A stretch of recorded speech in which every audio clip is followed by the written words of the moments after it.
Hello out there. This is Jenna Pecor, the host of the Faces of Grand Prairie podcast.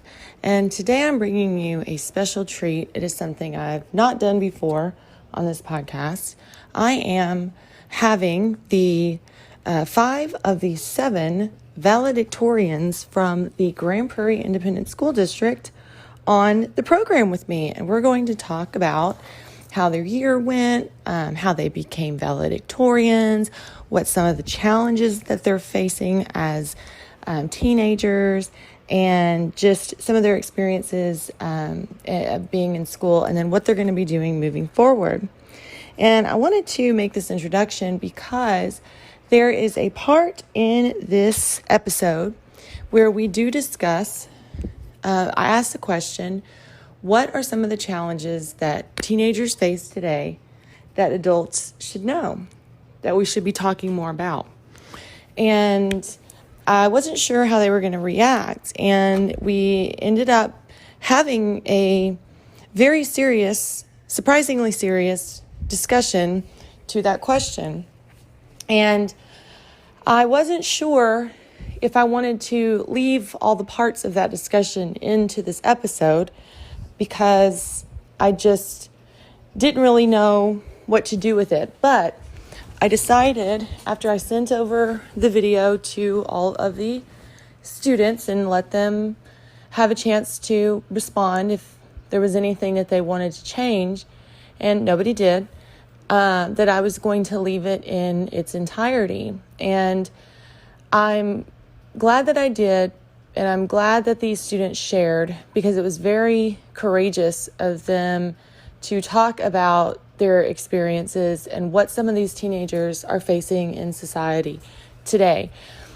I think that this is very relevant to the problems that we're seeing with some of our teenagers in this country.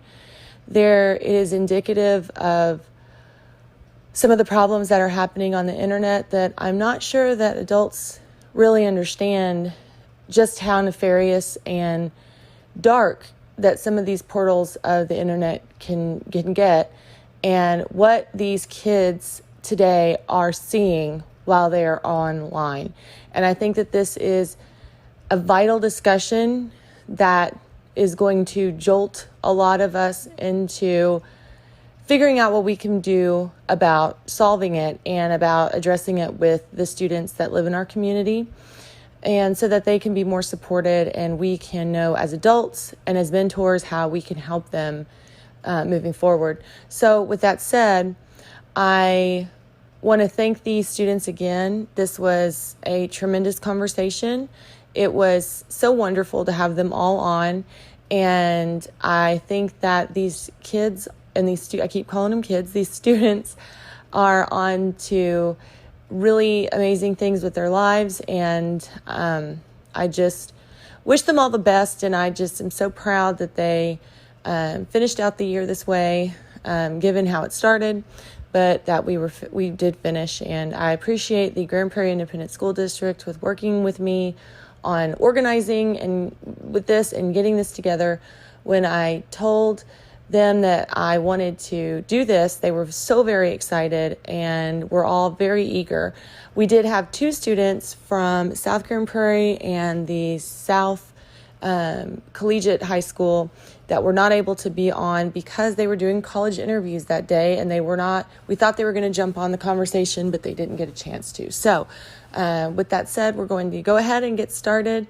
And again, if you have any questions about this episode, or you want to talk to me about what is discussed, please leave a comment on the Facebook page.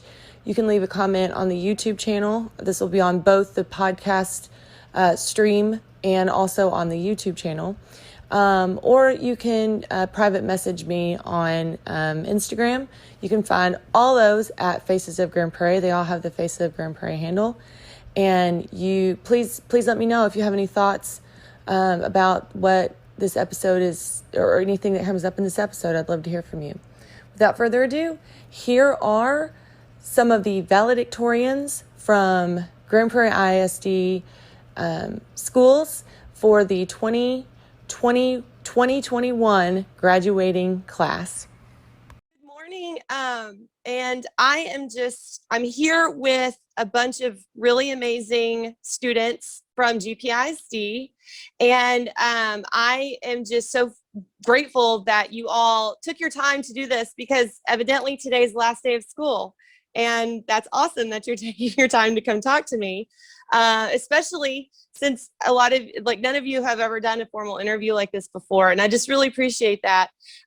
So we are here with the valedictorians of several of the graduating classes from GPISD. And so what I'm going to do is I'm going to have each of y'all just introduce yourself and what school you're with, so that people that are watching know. So Hector, why don't we start with you? I'm going to go around what I see on my screen. Okay, so my name is Hector Sosa, and I come from Prairie College High School, which is basically normal high school, but with a program that helps you get your associates by the time you graduate. So yeah, that's me. That is amazing. Thank you so much. Haley? Hi, my name is Haley Holder. I'm with the Young Women's Leadership Academy, or YWLA. If you see my name, it's abbreviated. We're an academy. It's basically a choice high school, a public high school, but we're an academy that does college readiness. So we have pathways that put you to different sections, possibly into college courses, and then you earn credits through AP classes and through college classes. Thank you so much. That's awesome. Okay, Alyssa?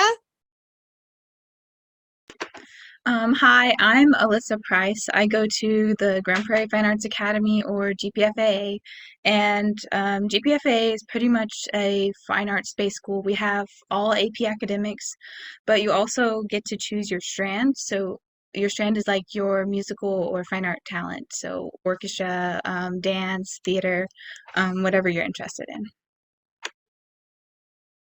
Thank you, Alyssa. Jonathan? Hi, my name is Jonathan Byrne. I went to Dubiski Career High School, which essentially allows you to pick an academy, and then you can take specific classes within that cluster. So then you can graduate with certain certificates that can help you within that chosen career, such as business, medicine, or electrical engineering. Thank you. Yeah, Dubiski is a really cool campus, but y'all all have pretty cool campuses now. Octavio?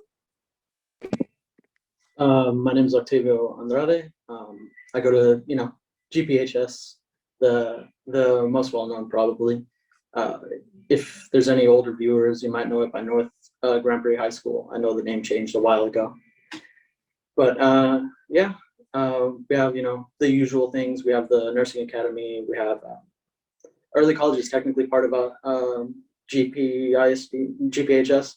So obviously I'm familiar with Hector, and it's just a great school to go to.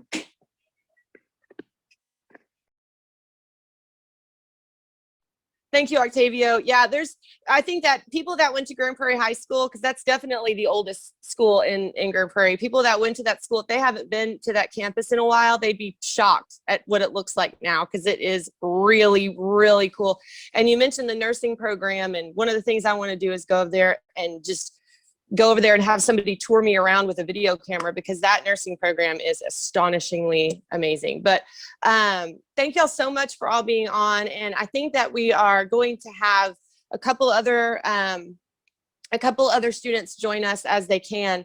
But we wanted to go ahead and get started. So I had a list of 4 questions, and just to kind of keep it simple so that I could give everybody a chance to kind of tell a little bit more about your experience at school and a little bit more about yourself. So the first question that I had, and I'll just what I'll do is I'll ask the question, and then I'll just, direct you to answer it and just call you by name, so that we can keep the overlapping of talking to a minimum if possible. So the first question is, did you make a plan to be valedictorian, or did it just kind of happen that way? And if so, how long have you been working towards that goal? So Octavio, what was your experience? my experience, honestly, I just wasn't really expecting it. I just sort of went into school, tried my hardest, like I usually do. And, I slowly started climbing up the ranks somewhere around sophomore year. And, I just ended up here. And then I was really surprised to be valedictorian. So did you start to see, did you start to identify that your grade point average was such that you could have ended up that way as your sophomore year? I realized that last year, because I ended up being, I think, rank 5 or 4 at the end of last year, my junior year. So I was like, oh, there's a possibility that I could be valedictorian. And then I was like, you know what? I think I'll try to at least, get up to stay in the top 5. I wanted to at least, maintain that grade point or go higher if possible. But I didn't want to, overexert myself. So I can tell that you're being humble because you're just being so gracious about it. But you did, it sounds like you did exert energy and effort into maintaining that and continuing on that. Yeah. Because I think these kinds of things don't always happen by accident. If you're going to get those, you're going to really have to try for it. Would you agree? Yeah. Yeah. I would say so. But it was definitely a fun experience. And it was a really exciting thing, So did you take a lot of AP classes? I did. Okay. Mostly just so, I didn't want to have to deal with some of the I wanted to shorten the time I needed to go through college. Mm-hmm. And sort of my goal, but also to, challenge myself, see how good I could get on the AP test and then the classes themselves. So I guess that's, how my GPA went up so high so much. Is it still such that your AP gets more than 4? Yeah. 4 point, okay. Okay. Cool. What about you, Haley? So mine is a little strange because I've been working probably since elementary school to be better than the rest of my classmates. And then ranking started middle school, high school, and I was always top rank, but there's a girl at my high school named Teresa Vu, and she was valedictorian for the whole time that I was there, except recently. She has been holding on to her ranking for a very long time. She loves to be the top and she really wanted the position. But I've been taking AP courses and on-ramps courses and college courses, and I've been trying my best. So it was kind of a surprise to get valedictorian because it was last minute and I didn't know that I would suddenly jump a few points ahead of her. But I did work hard for it. So I'm glad that I'm here. That's awesome. That is so cool. Jonathan, what about you? I would say my experience definitely more mirrors Haley's. I've known ever since I was about 5 years old that I've wanted to be valedictorian. Because that's what my mom first told me about. There was such a thing, and I knew I had to be it. And so your mom had told you even when you were young that this was what valedictorian meant. That's really cool. She did, yeah. And I knew I wanted to do it not just because I wanted to be the best, because I did want to be the best, but also because, she really told me that I could achieve it. And I figured if my mom and my parents are telling me that I can do it, there's no reason for me to not try out and do it. And I have to say, and much like Haley again, I had someone that was above me throughout most of my high school experience until the end of junior year. And it wasn't until, summer transcripts came out after junior year that I was able to hop to number 1. And I was only able to do that through AP courses, on-ramps, classes through DCCCD, and everything else. But I thought it was a lot of fun. So Jonathan, I'll ask you, since you just said that, do you feel like the goal of being valedictorian, especially in your senior year, it sounds like, do you feel like that changed how you picked the classes that you took? Do you think that had anything to do with it? I would like to say no. I would like to say that regardless, I would have taken the harder classes because I truly did enjoy learning everything. Even though things were harder, I've always enjoyed pushing myself, and my parents have always pushed me. Thankfully, I've always had friends to push me along the way as well. So I would like to say I would have still taken the same steps if I was not gonna trying to become valedictorian.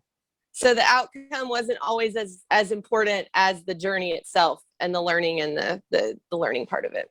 Yeah, I definitely say I've learned a lot throughout becoming valedictorian, with the biggest thing being, Thurgood Marshall said you don't pick yourself up by your own bootstraps. And I think I really experienced that throughout my 4 years. Wow. That's awesome. That's so cool. Alyssa, what about you? So for me, it was my parents always just pushed me to do my best and everything. They're like, no matter what you do, if you do your best, we'll be fine with it. And so I kind of went through elementary and middle school just doing my best. And then we got to the end of 8th grade year and we got our rankings and I was on top and I was like, oh, valedictorian is like a possibility. And so at that point, it kind of became my goal through high school to like push myself to be valedictorian. So I'm curious because you said your parents pushed you to be your best. And so before you were quote unquote, you had the highest GPA during that time. How did you know when you were doing your best? Like, what did that feel like to you and look like to you? For me, it was, I put in the most effort that I could. I didn't give it like half. I gave it my all. Even if it was like a boring assignment, I made sure that I was happy with my work and that I knew that if I had done it again, I would do it about the same because that was the best I could do. Thank you for pointing out boring, because I think a lot of students get stuck on, the part of being a student sometimes is you don't always get to choose the different things that you get to work on. And sometimes it's not always the most interesting things, but that still means that but you should still put in all your effort anyway. Hector, what about you? So I guess for me, it was not as much a surprise. So in my middle school years in YMLA, Women's Leadership Academy, they did rankings right there. So hey, valedictorian and salutatorian at the end of the year. And I guess for my 7th grade year, I was valedictorian, 8th grade salutatorian, and after that, during high school, I just saw that I was number 1 through all of the years. And for me, I would say it was more of a burden for me because I did not like the essence of the ranking system, because I feel like since I was taking courses towards my associate's degree, it kind of hyperinflated my GPA so much that I felt like I had an unfair advantage, since in GPHS and ECHS, they combined everybody's ranking. So I saw that I was number 1 and I was like, in reality, I don't feel like I deserved it, but hey, I guess just welcomed it. But at the end of the day, I guess what kept me up there was just giving my best. My parents always encouraged me, hey, take advantage of your opportunities. Kind of treat it as a job. And for me, I guess my values that they taught me is to, I guess, glorify God and my faith. So every time I learned something beautiful about this world, even if it's something insignificant, in my opinion. There's something interesting to learn out of it. So over the years, I just gave it my best. For me, I was like, hey, if I'm number 1 or I'm the last, the most important thing is that I learned something. So yeah, that was my experience throughout all these years. Wow, what a beautiful thing to say. So you mentioned getting your associate's degree. At what point do you get to decide that that's your, when do you have to make that decision that you're going to try to do that too? Well, that was 8th grade year. So they, people from all the high schools came and just showed, hey, this is different programs that exist. And the chancellor of the ECHS came to our school and she's like, hey, you have an opportunity to get your associate's degree during your high school years. So basically you work college classes and your normal high school classes combined. And for me, I saw that as an opportunity, because for me and my family, we're in a financial strain. And so every opportunity I take, hey, I'll take it and make the most out of it. So that's what really entailed my decision to go to the early college program. Yeah, and Grand Prairie ISD does something that I think is very unique, and you touched on that. And Dubiski is the same way. Some of these, the college and technical certifications that you get, all of that is free for students, right? You don't have to pay anything extra, and you're graduating with an associate's degree. And some of the students in the district are graduating with certifications and things that they can immediately go out and get a job with, which is so amazing. I mean, that is just amazing. Wow. That's great. So the next question that I have is, what activities were you involved in during high school, and or what activities did you not get to do but that you wish you would? So Haley, I'll start with you this time. So for high school, the first part of high school, I'm going to say the first 2 years, maybe the first year, I can't exactly remember. I did choir. So we had some competitions and things that we would do, and we would put on shows as well. The other thing that I was highly involved in, because I always went to the competitions, was, if you guys know TAFE, the Texas Association of Future Educators, it's the pathway that I chose was to be in education. So I'm in the education pathway. And one of the organizations that we have at my school is TAFE. So I go to all of the competitions, and I'm always in at least 1 or 2 of the competitions. I know this year I did 2 of them, and it was a breakout session that we got the gold in, which is the first place. So that was nice. It was impressive. For me, at least. Activities that I wish I could have done, I don't think there's anything that I wish I would have done. I usually used free time that I had for hobbies that I had, and then putting it towards TAFE, because our teacher there is Miss Sellers, and we love her. We adore her, and if there's anything that we can help her with, then we'll put our time to helping her with it. So if there was something that we didn't do in our organization or in our club, then we would help her with her classwork or something. Wow. So you're going to be a teacher. That's what you want to do? Haley, you want to be a teacher? So, yes, preferably elementary. And you were mentioning certifications. I'm actually completing a certification so that I can be a teacher's aide after I graduate. That is so amazing. Wow, that's great. That is so cool. Okay, Jonathan, what about you? I wanted to be involved in a little bit of everything. So I was involved in DECA and our student council mainly. So I was able What's to DECA? DECA is a competition group inside of my high school where we focus on entrepreneurial business and marketing competitions, such as creating business plans, marketing strategies, and everything else. And Very so cool. I was able to become president of those 2 organizations, which was tons of fun getting to just be inside of those 2 communities. I was inside of our NHS, and I got to, and the biggest thing, one of the most fun things I've been able to do was coach my little brother's soccer league. Oh, that was something neat. I was able to do out of school. That was just immensely fun, and I loved every bit of it. And I wish we could have done this last season, but with COVID and everything, we couldn't. Yeah, and, it's always, how old is he? How old was he when he was doing soccer? 8. He was 8. It's fun to watch kids 8. at that age. Oh, it's so the most fun. And right now, I'm actually doing an internship with an organization called STREAM, which stands for the Strengthening Racial Equity in Asset Management. So a bunch of CEOs around the Dallas area came together after George Floyd and everything, and created this organization to help racial minorities break inside of the investment sector. And so right now I'm getting to intern with the asset management firm Barrow Hanley. So that's starting up, and that's extremely fun. Wow, that's amazing. So you haven't started yet, but you're going to be starting that. It starts, I think, June 1st.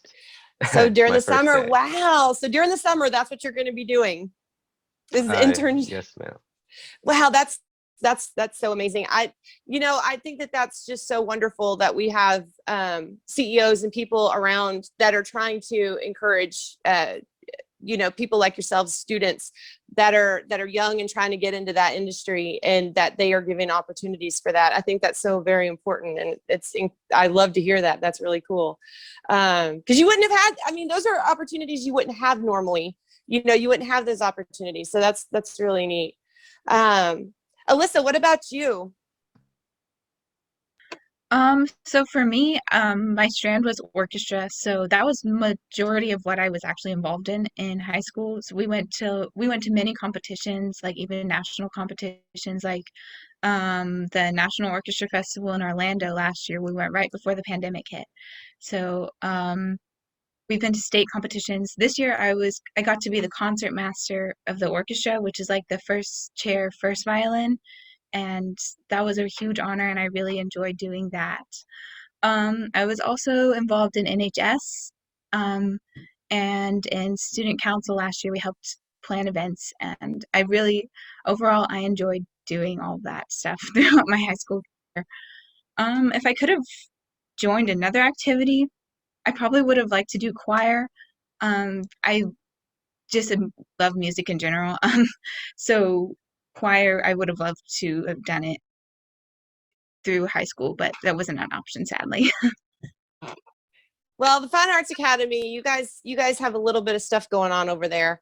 So the things that y'all do, they're intensive. I do know some of the kids in the theater programs, and so those are intensive. It's so interesting to me how different all the schools are in terms of like what the goals are. And Dubiski is a great example of one very specific way a school can be, and then the Fine Arts Academy is another very specific way. I think that's really neat. So and then for people that are listening that don't know what NHS is, obviously it's National Honor Society.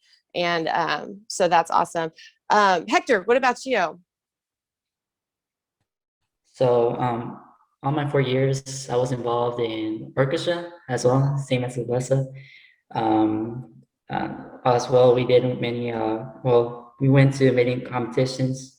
Unfortunately, during these recent years, our numbers have fallen a lot. So usually we're basically like a quartet or quintet in our orchestra. So and the virtual thing, but I really enjoyed it. In regards to other activities, I wish I would have been involved in choir, since that's what I was also participating during my middle school years. Wish I could have gone that, but scheduling and all that stuff didn't allow us. So, and also I wish I could have done wrestling, just something interesting to do. But of course, just the time management couldn't make it.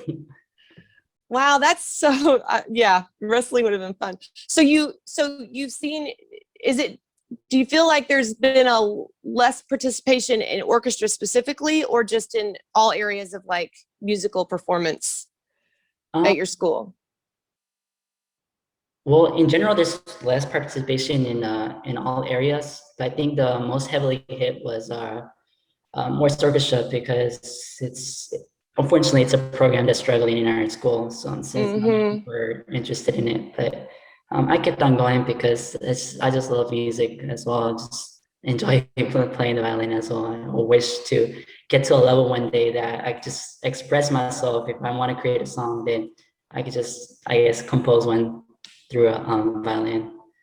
That's awesome. That's great. That's wonderful. Octavio, what about you? I've been in quite a few things. I guess the longest one was I was in Skills USA. So basically it's like, all the CTE departments do different competitions that go from district to regional to state.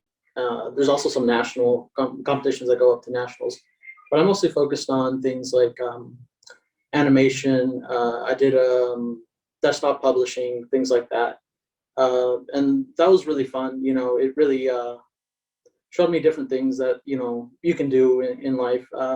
Most of the animation stuff that I do is more just a hobby, but it was definitely one of the funner things that I did. One of the things I'm more proud of is during junior year, I joined the Mexican American Studies class here at GP. which was, you know, brand new. I happened to know the teacher who started the class, and so it was, you know, fun seeing him again. Is that extracurricular, or is that like a class It's that you can take? extracurricular. Gotcha. Yeah, but it was definitely fun, you know, learning about my heritage and things like that. Early on in the year, we actually, I happened to, me and a couple different students, we decided to ask that same teacher and one of my art teachers if we could maybe start a LULAC Youth Council. LULAC being League of United Latin American Citizens. It's sort of like a civil service, you know, minority group that helps better Latin American and Hispanic citizens' social economic status. And that was really fun. We did start it up that year, and we did a lot of different fundraising activities. We did a lot of, you know, community service. And unfortunately, obviously, COVID hit, so we couldn't really do as much this year. But luckily, we did as much as we could. We are actually in the running for being the best in the district, and we're going for state, hopefully, and that'll be pretty fun. Wow, that's awesome. And LULAC, you know, there's a lot of people from the community, adults that are part of LULAC in Grand Prairie. And I love that you mentioned that there are competitions, and I don't think people that, if people don't have kids in school in GPISD, the competitions is not just sports and you know, drama and, you know, the performing arts anymore. I mean, there's a lot of competitions within CTE, and because masonry, and that was just so, like, you know, out of the blue when I found that out that was a competition you could do. But, you know, he loves it, and he's actually won a couple times. That's incredible. That's really so cool. I just think that that's wonderful. So Jonathan and Octavio, y'all both mentioned being a part of groups where there were like people from the community that, and LULAC, I know because I know the people that are in LULAC, and that they're very involved. Did y'all have a lot of, and maybe y'all, the two of y'all could maybe answer, did y'all have a lot of adults from the community that would come in and try to help mentor? Did y'all have a lot of that as y'all were going through school? We had quite a few. We actually recently, for the seniors that are graduating in LULAC, we went to a meeting last Saturday, and we were going to do, you know, some community service afterwards. But there we met Mike Del Bosque, who's a city council member, and various other, you know, city officials. I'm talking to him on Monday. And he was telling us that, you know, they actually decided to give some of us scholarships to help us out with college, and that was pretty exciting for a lot of us. A lot of us still needed, you know, a couple, you know, extra bucks to pay off, you know, those tie up loose ends, you know. And it was really exciting for a lot of us. That's wonderful. What about you, Jonathan? Did you notice that at all? Especially with the stream internship and everything, you know, having these CEOs, one particular CEO being Mr. Matt McCamey from another firm called Webb's Creek. He's been an excellent mentor, especially to me, you know, just being willing to listen to emails, you know, or open emails, reading them, you know, talking to me over the phone and everything, offering to meet with me and such, you know. And he's not only been able to do that for me, but other people inside of the community that want to do similar things, such as I, or go into investments and everything. You know, I've been able to meet with countless CEOs, COOs, and other people inside of these high positions that, you know, if you asked me a year ago, I would never have believed I would ever be breathing the same air as these people, much less having a conversation where they're calling me by my first name. Right. And so it's been amazing just getting that real mentorship, but above that, creating real personal relationships with people. I think that that's so important. I mean, I can only imagine, you know, what that feels like to have had somebody that cares enough that is at that level in an organization. I mean, that's really cool. And what a hopeful partnership that is, because when you're a kid that's 18 years old and you think that, okay, this is something I can actually achieve, because I know when I was 18, I was like, CEOs, that's something that 70-year-old people do. That's never something that I could actually do. So being able to know that that's something that you can achieve is really important, I think. And that kind of goes into my next question. My next question was, what are some of the challenges that teenagers face today that adults should know and that we should be talking more about? And, you know, I know we've come through the pandemic and there's things like that are kind of challenges, but I was really curious to know what y'all had to say about that. So Alyssa, I'll start with you. Some of the challenges that I find that we're facing a lot today is a lot of times it's peer pressure, honestly, pressure that we put on, especially from social media. Through social media, I've noticed that there's a lot more pressure to be more like everyone else and have this perfect life and to go to college and to do well. But it's not always the healthiest to be able to go through that and go through high school with all the other pressures. So that's probably one of the biggest challenges that I think I face personally. Do you feel like do you feel like the social media is with your peers that you go to school with, or do you think it's just overall, like just people that you come in contact with as a teenager online? I think overall, but also with our peers, it's a kind of a mixture of both, because there's expectations for being a teenager, like in general, but then there's also expectations that your peers put on you to be this certain person, and so I think it's a mixture of both. Interesting. Octavio, what about you? Sort of going off what she was saying, I've seen there's a lot of people who don't realize that you don't necessarily have to go to college. There's other options like trade schools. Some people can go straight away into business, and a lot of people don't realize that college isn't the only route you have. You know, if that's not something that appeals to you, there's other ways you can you know, expand your horizons, and it's not just limited to college. Do you feel like that the college route, Octavio, is something that people put a lot of their pressure on themselves to achieve? Do you feel like that's definitely something that you see? There is some level of that where it becomes really unhealthy, and ultimately a lot of people can end up in careers where they're just not happy, and that's detrimental to every aspect of life, you know. Interesting. Haley, what about you? So I'm actually at my friend's house right now. Her name is Isabel. Hector, I think you knew her in elementary and middle school. She said that she remembers you. We were actually talking about this question. One of the things that we mentioned and that she had said to me, kids and teenagers now, I guess anyone in school, they're expected to know more than what our parents might have known or our siblings might have known if they're older than us. For example, my friend Isabel was signing up for different college classes and things, and she was asking her mom about these questions and about if she could have money for this application or for this certification, or if she could have these documents to go get her ID. And her mom was like, you don't need to do that. It doesn't cost that, or you don't need to have that information right now. But you do need to have that information right now. You need to know those things. You need to have your social security memorized. You're basically an adult by the time you hit high school, and you're expected to act that way. And then as far as academics, we're sort of, I don't want to say advanced, because you are advanced. You do have a lot more AP on-ramps and college opportunities, but as far as how quickly we're learning material, it seems to be sped up from what my siblings and my parents had encountered.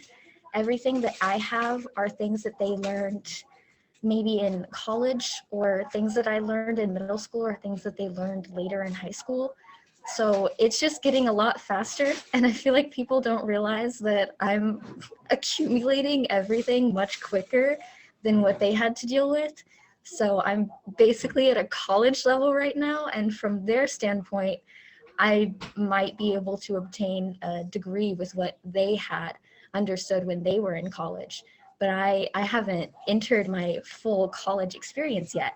So that's a challenge because I have everything on my plate at once. Haley, did you think, did you experience at all, even when you were younger, maybe in elementary school, you and your friends, did you start to feel that when you were that age, that you were expected to know a lot of things? Yes.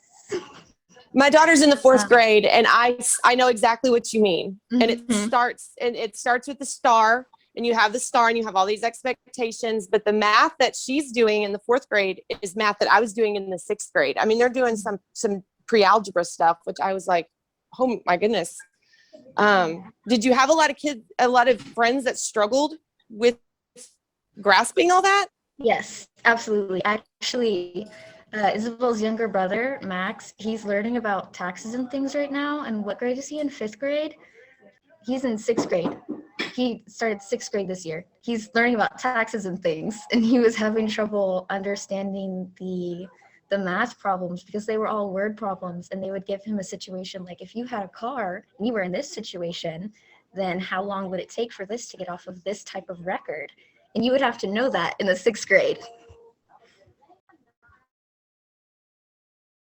Sorry, click the wrong button. No, that's so true. And I hadn't even thought about that. I mean, I thought about that from a parent's perspective of watching my child try to navigate some of these math concepts while also having to read a word problem that is very complicated in and of itself. It's confusing. But you know, just the idea of having to feel like you have to master that when it's difficult. That's a really good point. Hector, what about you? I guess for me, I think one of the biggest challenges for teenagers is basically the lack of wisdom. I believe that all of us aren't born with wisdom, and I don't think anybody's going to be the wisest person in the world, especially in our age. I feel like we do push a lot about academics, hey, learn a lot of head knowledge and all that stuff. As y'all been discussing, hey, we're learning a lot of academics. But I feel especially a lack of, I guess, personal development, hey, wisdom, practical advice, life advice. And I think that stems from the lack of family involvements with teenagers, because I feel like ever since we were little, we're surrounded by little children, and of course we have an adult supervision, but oftentimes we've had that peer pressure of other children who also lack wisdom, and we're just, hey, over here learning from each other, and I guess we rather listen to other children rather than to adults. And over time, that kind of grows exponentially until the time we graduate from high school. We're much rather be with our peers, with our other children, instead with our parents who actually have wisdom, or with adults who actually experience life. And for me, I believe that's one of the biggest challenges today for teenagers, because it's really to humble ourselves and realize that, hey, we don't have all the knowledge. We should really look for counsel for other people. Do you feel like, Hector, do you feel like that adults might feel like they're, or maybe did it seem from your perspective that adults felt like y'all would rather be left alone and do your own thing as opposed to imposing themselves into your life? Like, I don't know if you felt like that at all. Like kind of a hands-off thing, like, you know, they know what they're doing, you know? Well, I guess there's some instances of that, but I see a lot of genuine parents, like for my parents and other people's parents, who really want to get involved with their children. But unfortunately, it's just that myself, I'd rather listen to my peers and all that stuff rather than to my parents, because I believe that they have greater wisdom as opposed to them. I do see genuine efforts to connect. And of course, there's some instances where they just hands off, leave them to their own. Mm-hmm. But there are instances where parents really want to get involved. But unfortunately, there's no deep relationship with their children. Oftentimes, I don't think some parents even know their children once they graduate. And that's just the extreme case, but yeah. Do you feel like it's because, like, did y'all have, and Jonathan, I'll ask you next, but then maybe I'll add another question to think about. Did you have adults in your life or parents that were asking really good questions about things that were actually going on in your life? Or did you feel like parents might, especially with some of the internet stuff, that I think parents don't know all of the ins and outs of all the different ways that you can get involved in social media aspects of things now? Like, do you feel like parents and adults had a good handle on what y'all were experiencing every day? No. Haley says no. Octavio says no. Y'all all say no. So what are some, like, well, Jonathan, I'll let you answer the question and then y'all think about that. I'd say the biggest challenge is just more like just mental health, this mental health awareness and openness, really. I feel like nowadays there's just immense pressure on teenagers, especially because I feel that whether or not whether you're going into college or you're going into the workforce, we're in some of the most competitive days that there's ever been if you're trying to get a job or you're trying to go into college.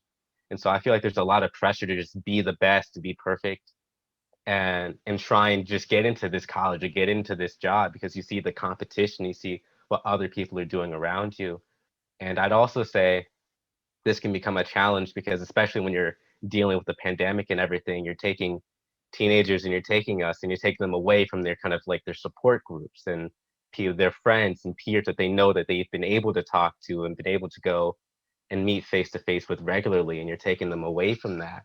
And that can really lead to those feelings of increased isolation and loneliness and easier to fall into that depressive state and everything. So I feel like the biggest thing is if parents and other adults and mentor figures would go to these teenagers and come to us and talk to us more about just our studies and everything, more of how we're doing, and talk about, you know, how we're dealing with the stress and the pressure of everything and trying to get beneath, you know, just get it to a deeper level of the teenagers.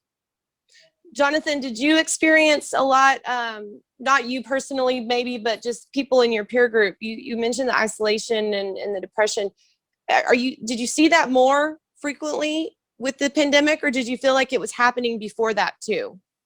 It was certainly happening before the pandemic. However, I do feel that it has been increased because of the quarantine and everything. I can personally talk about it has, at least on me, I felt like it's been harder on me dealing with the pandemic and being away from my friends and just my regular routine and everything. And I'm still trying to keep up with these classes. I'm still trying to get into the best college I can. And I'm still thinking about, you know, working in the summer in this internship. And I've got X, Y, and Z to think about.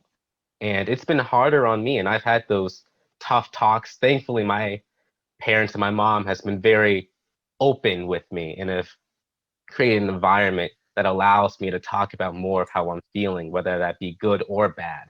However, I also realize that that may not be the case for the majority of teenagers, because I've also had friends who tell me I can't talk to my parents about how I'm feeling because they're going to say, oh, to get over it. Or I can't talk to them about this because they're dealing with X, Y, Z, and I don't want to add to their stress. And so even though I realize I'm in a privileged position, most teenagers, or at least many teenagers that I know, are not. What are some ways that your mom would open those? Like, what are some maybe examples of some questions she would ask you, or ways that she would open that conversation up? Or maybe the ways that she took in the things that you said, because that's another thing. As parents, I think we can ask the questions, but then once we have the answers, if it takes us by surprise, we don't know how to respond back. So it's like, I didn't, you know, because there's shocking things that you can say as a kid, as a teenager, to an adult. And it's like, I don't know what to say. But what are some ways that she would do that? It sounds like she did a really good job of that. I'd like to say my mom knows how to push all my buttons. And I'd like to say I put on a good game face, a good poker face. But she'd always do this thing where she'd ask me how I'm feeling. I'd be like, oh, you know, I'm feeling okay. I'm doing good, you know, no matter the situation.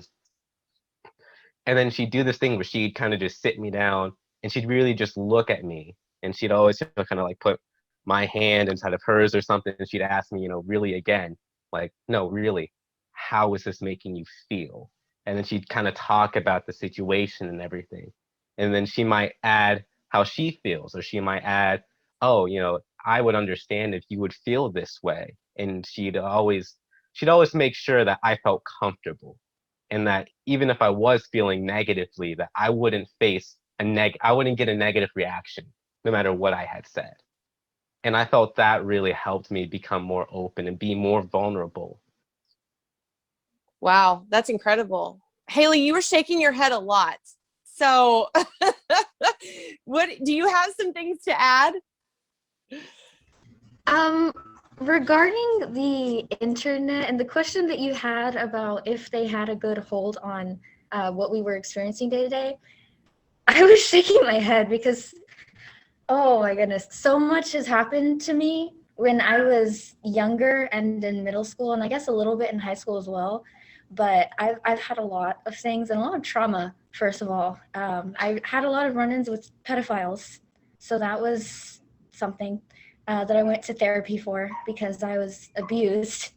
This is gonna get slightly heavy, just a trigger warning. The internet, the things that I had access to, when I had an eating disorder, it allowed me to find, I guess, like restrictive diets and then exercises that I shouldn't have been allowed to look at, and advice that I shouldn't have had access to, and groups with bad people that I shouldn't have had access to. And it also allowed me to look up things on suicide because I was depressed and I was feeling like I wanted to end my life. And the plan that I had was being valedictorian and then ending my life after graduation. And luckily, after I moved to Texas, sorry, it was a false alarm. After I moved to Texas, my dad allowed me to go into therapy. So I talked about my abuse, emotional, sexual, a lot of the trauma. I talked about my eating disorder. I talked about the suicide that I was idolizing.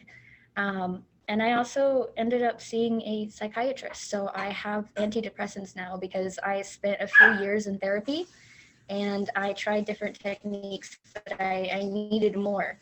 So the interactions that I had on the internet, they weren't looked at or cared for or monitored. And I ran into a lot of issues that I still hold with me today, a lot of problems that I have that I still battle with. And it's just things that parents, I guess, don't think about that you have on the internet, and they don't really know how to monitor it. So You froze there for a second. You're bringing up a lot of things that I've heard in the last year, especially with going into some of these groups and online. And I think, and I'm glad that, Haley, I'm glad that you shared and brought that up, because I think that parents don't understand the depth of of how deep the internet can go and all the different places that it can go into. Does anybody else agree that maybe parents are very, very naive to the dangers of that? And the amount of bad actors that are online that are willing to take advantage of your vulnerabilities. That it's something that scares me when I hear about it, because I know that that's something that a lot of kids are experiencing. And I'm glad, Haley, that you brought that up, because I think that that's something that parents, we as an adults in this society need to start talking more about that. Does anybody want to add to that question or any other things that we hadn't talked about?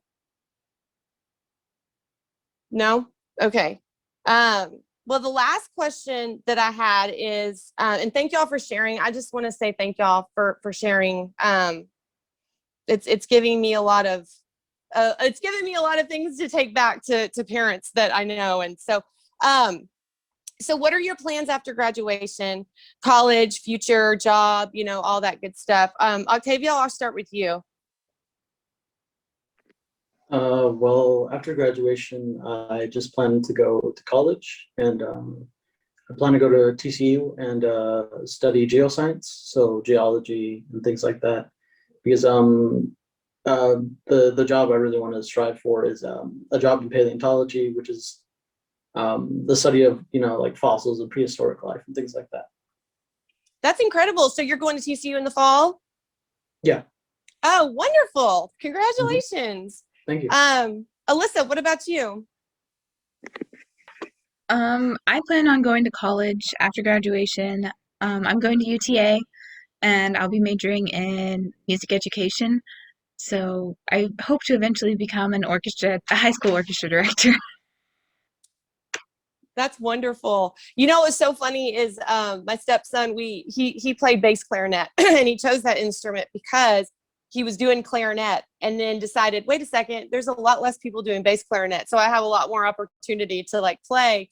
And we went to in Fort Worth, the Fourth Symphony has those summer events. And so one time we went and he got to go meet the guy that plays the bass clarinet in the orchestra. And he was a college orchestra teacher.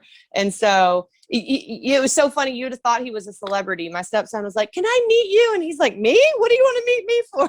But it was really cool. Haley, what about you? After graduation, I hope to apply to a job for a teacher's aide, but I'm also going to UTA, the University of Texas at Arlington. So I guess I'll see you, Alyssa. I'm going there for EC through 6 ESL. That'll be my major. So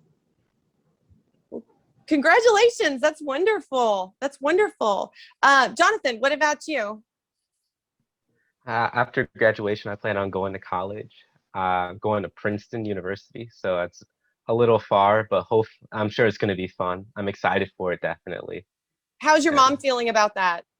You know, it's really interesting because I've talked to a lot of my friends and they're like, my parents want me to go to college close to home, close to town. My parents have been preparing to kick me out ever since I was in elementary. So they're very excited. No, they're very excited for me to go. And I plan to be majoring in economics and then either philosophy or political science. Wonderful, wonderful. Did you get to meet by any chance? There's one of the guys that is running for city council. His name's Junior. He just graduated UTA and he's a political science major. I don't know if you got to meet him or not, but he's running for city council and he just graduated like Saturday, I think, or whenever they had their graduation. And so he'd be a really interesting person for you to talk to if you're considering going into economics or political science. So cool. But congratulations. It's wonderful. Oh, thank you very much. Yes. Hector, what about you? I'm also going to college. I plan to go to UTA and study software engineering just for the problem solving aspect and the mathematics. I really love that. And apart from that, I also want to go to seminary as well to study theology and possibly biblical counseling. For, I guess, to be more involved in my local church and my community to help out others and help out my fellow peers as well. I really want to make a change to my fellow peers as well. So when you graduate, you're going to be going there as a junior? Not necessarily so. The associate's degree that the CHS programs usually provide is just the Associates of Science. So it's a general transfer of the degree. It depends in what major you take. Some of the courses you take in will transfer, some of them will not because they're not relevant. But I think I'll have a few more credits than an average freshman. I will be there for sure. That's wonderful. Congratulations. Well, does anybody have any closing remarks or things that y'all want to add? Anybody? Y'all been so wonderful to have participated in this. And I'm so proud of each and every one of you. And I just want to say, y'all have made any student that's graduating, but we're just so proud of you students that have survived this pandemic. I mean, that takes a lot of perseverance. And I just want to congratulate you all and thank y'all so much for taking your time to talk with me.